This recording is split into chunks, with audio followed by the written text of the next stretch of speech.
नमस्कार। राजस्थान समाचार में आपका स्वागत है। पेश है राजस्थान की खास खबरें। दूसरे फेज के चुनाव से पहले करण सिंह उच्चरड़ा की बड़ी मुश्किलें। जोधपुर लोकसभा सीट से कांग्रेस के प्रत्याशी करण सिंह उच्चरड़ा की मुश्किलें बढ़ती नजर आ रही है। जोधपुर से कांग्रेस प्रत्याशी करण सिंह के खिलाफ उदयपुर के एनआई कोर्ट 7 ने गिरफ्तारी वारंट जारी किया है। ये वारंट 5 करोड़ रुपए के चेक अनादरण यानी कि बाउंस से जुड़ा हुआ है।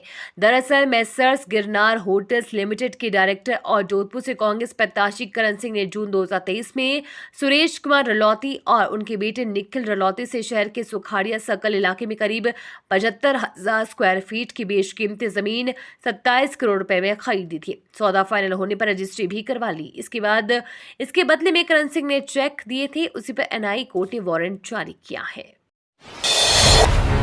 आज पीएम मोदी टोंक में करेंगे जनसभा को संबोधित।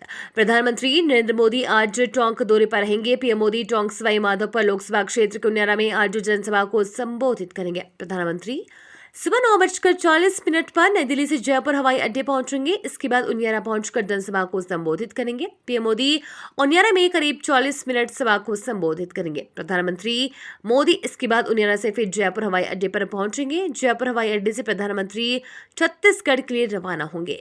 टोंक सवाई माधोपुर सीट से कांग्रेस से हरीश मीणा को प्रत्याशी घोषित किया है। बीजेपी ने सुखबीर सिंह जौनपुरिया पर दाव खेला है। गहलोत जेल जाने वाले हैं। तिहाड़ में केजरीवाल के साथ भाजपा को हराने की योजना बनाना मदन दिलावर। प्रदेश के शिक्षा मंत्री मदन दिलावर का बड़ा बयान। जोधपुर में एक कार्यक्रम के दौरान कहा पेपर लीक मामले में दोषियों के खिलाफ कार्रवाई की जा रही है। कांग्रेस के प्रदेश अध्यक्ष व पूर्व मुख्यमंत्री दोनों ही जेल जाएंगे। राजीव गांधी स्टडी सर्कल के लोगों को पेपर के स्ट्रांग रूम की चाबियां दी, तभी तो वहां से पेपर लीक हो गया। पूर्व मुख्यमंत्री की धरती पर कह कर जा रहा हूं, दोनों ही जेल जाएंगे और वे राजस्थान की जेल में नहीं रहना चाहते हैं तो तिहाड़ जेल में रखा जाएगा। वहां पर केजरीवाल के साथ बैठकर भाजपा को हराने की योजना बनाना। कांग्रेस प्रत्याशी करण सिंह के खिलाफ गिरफ्तारी वारंट जारी। जोधपुर से कांग्रेस प्रत्याशी करण सिंह उच्चरड़ा के खिलाफ गिरफ्तारी वारंट जारी। एनआई कोर्ट 7 ने वारंट जारी किया। 5 करोड़ के चेक अनादरण का मामला है। सुखाड़िया सर्कल स्थित बेशकीमती जमीन का विवाद परिवादी सुरेश कुमार ने परिवाद किया था। करण सिंह के वकील ने कोर्ट में हाजिरी दे दी है। मतदान के बाद पेश कर जमानत कराने का विश्वास दिलाया है। कोर्ट ने 20 मई को गिरफ्तार कर कोर्ट में पेश करने के आदेश दिए थे। पीएम के 400 लक्ष्य को पूरा करने की मुहिम तेज। बीजेपी के झुग्गी झोपड़ी अभियान पोस्टर का किया विमोचन।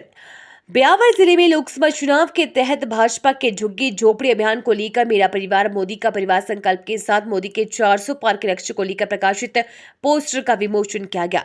इससे राज्य संबंध लोकसभा क्षेत्र के चुनाव प्रबंधन समिति के संयोजक नरेश कनौजिया और अभियान के लोकसभा क्षेत्र संयोजक संदीप जॉय के नेतृत्व में जारी किया गया है। इस अभियान को लेकर विधानसभा संयोजक रामू सिंह ने बताया कि इसके तहत झुग्गी झोपड़ी में रहने वाले परिवारों को भी बीजेपी से जोड़ने और पार्टी के पक्ष में मतदान करवाने के लिए केंद्र सरकार की जन कल्याणकारी नीतियों से अवगत करवाया गया है, जिससे कि प्रधानमंत्री मोदी की ओर से लिए गए 400 पार के लक्ष्य को अर्जित किया जा सके। राजस्थान की राजनीति में कंगना रनौत की एंट्री। लोकसभा चुनाव के दूसरे चरण में राजस्थान में अब फिल्म स्टार कंगना रनौत की एंट्री हो रही है। कंगना रनौत पश्चिमी राजस्थान के 3 अहम लोकसभा सीटों पर 2 दिन में 3 रोड शो करेगी। ये रोड शो जोधपुर, बाड़मेर, जैसलमेर और पाली लोकसभा सीट के प्रत्याशियों के समर्थन में होंगे। कंगना रनौत के रोड शो को लेकर बीजेपी कार्यकर्ताओं में जोरदार उत्साह बना हुआ है। कंगना रनौत खुद हिमाचल प्रदेश की मंडी सीट से बीजेपी प्रत्याशी हैं। राजस्थान के सरकारी और प्राइवेट स्कूलों में एक जैसा होगा ड्रेस कोड। राजस्थान की भजोला सरकार अब सूबे की शिक्षा व्यवस्था में सुधार को लेकर बड़े कदम उठाने जा रही है। इसको लेकर राजस्थान के शिक्षा एवं पंचायत राज मंत्री मदन दिलावर ने बड़े संकेत दिए हैं। अगर सब कुछ योजना के मुताबिक हुआ तो राजस्थान में जल्द ही सरकारी और प्राइवेट स्कूल के बच्चे एक समान ड्रेस कोड में नजर आएंगे। वहीं बीएड पाठ्यक्रम में भी बदलाव पर विचार किया जा रहा है। प्राइवेट स्कूलों में फ्री एडमिशन की अंतिम तिथि बढ़ाई। अगर आप अपने बच्चे को निजी स्कूल में बिल्कुल फ्री शिक्षा दिलवाना चाहते हैं तो ये खबर आपके लिए है। शिक्षा विभाग ने शिक्षा के अधिकार अधिनियम के तहत राजस्थान के 33,000 से ज्यादा निजी स्कूलों में प्रवेश के लिए बच्चों की आवेदन मांगे हैं। शिक्षा विभाग ने अब तक इसकी आवेदन तिथि बढ़ा दी है। अब आप इसके लिए 29 अप्रैल तक ऑनलाइन आवेदन कर सकते हैं। पहले आवेदन की अंतिम तिथि 21 अप्रैल थी। राहुल गांधी के राजस्थान में चुनाव प्रचार करने पर संशय। राजस्थान में दूसरे चरण की 13 लोकसभा सीटों के लिए चुनाव प्रचार चरम पर है। प्रचार की कमान पूरी तरह से गहलोत, पायलट और डोटासरा के हाथ में है। चुनाव प्रचार के लिए 3 दिन बचे हैं। ऐसे में माना जा रहा है कि राष्ट्रीय नेता राहुल गांधी और प्रियंका गांधी प्रचार के लिए नहीं आ पाएंगे। एक वजह ये भी मानी जा रही है कि राहुल गांधी की तबीयत ठीक नहीं है। ऐसे में राजस्थान के स्थानीय नेताओं जैसे गहलोत, पायलट और डोटासरा के हाथ में प्रचार की कमान रहेगी। स्थानीय नेताओं में सचिन पायलट 2 दिन के लिए केरल दौरे पर हैं, जबकि अशोक गहलोत का पूरा फोकस अब अपने पुत्र वैभव गहलोत की जालौर सिरोही की सीट पर हो गया है। राजस्थान में चुनाव लड़ रहे 49 उम्मीदवार करोड़पति। राजस्थान में दूसरे चरण के लिए 13 लोकसभा सीटों के लिए 26 अप्रैल को मतदान होगा। 13 सीटों के लिए कुल 152 उम्मीदवार मैदान में हैं। इन सभी उम्मीदवारों की ओर से दिए गए शपथ पत्रों के विश्लेषण के आधार पर एसोसिएशन फॉर डेमोक्रेटिक रिफॉर्म्स ने रिपोर्ट बनाई है, जिसमें बताया गया है कि कौन प्रत्याशी कितना अमीर करीब है और किसके खिलाफ कितने आपराधिक मामले लंबित हैं। रिपोर्ट के अनुसार 16% प्रत्याशियों के खिलाफ आपराधिक मामले लंबित हैं। सर्वाधिक संपत्ति भाजपा के टोंक सवाई माधोपुर सीट से चुनाव लड़ रहे सुखबीर सिंह जौनपुरिया के पास है। दूसरे चरण के मतदान से पहले वसुंधरा राजे ने खेला इमोशनल कार्ड। राजस्थान के पूर्व सीएम वसुंधरा राजे ने सिंधिया ने कहा कि पहले चरण के बाद बहुत सारे लोग फ्री हो गए हैं। अब वे हमारे झालावाड़ 12 परिवार में घुसपैठ करना चाहेंगे। वे हरा तो नहीं सकते, लेकिन जीत का अंतर कम करने का प्रयास करेंगे। ऐसे लोगों से सतर्क रहना है। कल महिला व सिलेगढ़ में भाजपा प्रत्याशी दुष्यंत सिंह के समर्थन में आयोजित कार्यकर्ता सम्मेलन में परिवार बंधुओं से संवाद किया। भाजपा कार्यकर्ता महान है, इन्होंने बिना किसी स्वार्थ के पार्टी को खड़ा किया है।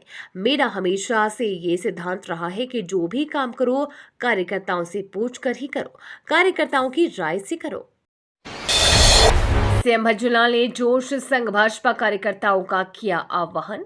राजस्थान के मुख्यमंत्री भज्जूलाल शर्मा ने भारतीय जनता पार्टी कार्यकर्ताओं का आह्वान किया है। लोकसभा चुनाव उनकी परीक्षा की घड़ी है, इसलिए जनता के बीच जाकर हर बूथ से कमल खिलाने का काम करें। सीएम भज्जूलाल शर्मा सोमवार को अजमेर के किशनगढ़ में भाजपा के कार्यकर्ताओं के सम्मेलन में बोल रहे थे। उन्होंने कहा कि राजस्थान में जिस तरह से सरकार बनाने का काम किया है, उसी तरह से दिल्ली में मोदी सरकार को लाना है। प्रधानमंत्री नरेंद्र मोदी ने 2014-2019 के घोषणा पत्र के कामों को पूरा किया और आज मोदी गारंटी को भी संकल्प के रूप में पूरा किया जाएगा। इसको आधार बनाकर जनता के बीच जाएं और मतदान कराने की अपनी जिम्मेदारी को निभाएं। वेंकैया नायडू समेत कई हस्तियां पद्म पुरस्कारों से सम्मानित। राष्ट्रपति भवन में सोमवार शाम पद्म सम्मान दिए गए। राष्ट्रपति द्रौपदी मुर्मू ने सबसे पहले पूर्व उपराष्ट्रपति वेंकैया नायडू, बिंदेश्वर पाठक और पद्म सुब्रमण्यम को पद्म विभूषण से सम्मानित किया। इसके बाद मिथुन चक्रवर्ती, सिंगर उषा उत्थप्पा और सीताराम जिंदल समेत कुछ लोगों को पद्म भूषण दिया गया। इस बार 5 लोगों को पद्म विभूषण, 17 को पद्म भूषण, 110 को पद्मश्री से सम्मानित करने का ऐलान किया गया है। कुवैत में पहली बार हिंदी में रेडियो प्रसारण। कुवैत में पहली बार हिंदी में रेडियो प्रसारण शुरू हुआ है। कुवैत रेडियो पर हर रविवार को एक हिंदी कार्यक्रम प्रसारित किया जाएगा। कुवैत में मौजूद भारतीय दूतावास ने कुवैती संचार मंत्रालय की तारीफ करते हुए कहा कि कुवैत की तरफ से उठाया गया ये कदम दोनों देशों के बीच के रिश्ते को मजबूत बनाएगा। कुवैत में करीब 10 लाख भारतीय रहते हैं। ऐसे में इन लोगों के लिए हिंदी में रेडियो प्रसारण शुरू किया गया है। एनआरसी और सीएए से मुस्लिमों के अधिकारों को खतरा। अमेरिकी संसद की एक इकाई ने सीएए को भारतीय संविधान के खिलाफ बताया है। कांग्रेस रिसर्च सर्विस की रिपोर्ट इन फोकस में कहा गया है कि सीएए के प्रावधानों से भारतीय संविधान के कुछ अनुच्छेदों का उल्लंघन हो सकता है। साथ ही इससे अंतर्राष्ट्रीय मानवाधिकार मानदंडों और दायित्वों का उल्लंघन होता है। भारत सरकार के एनआरसी और सीएए कानून से भारत के करीब 20 करोड़ मुस्लिम अल्पसंख्यकों के अधिकारों को खतरा है।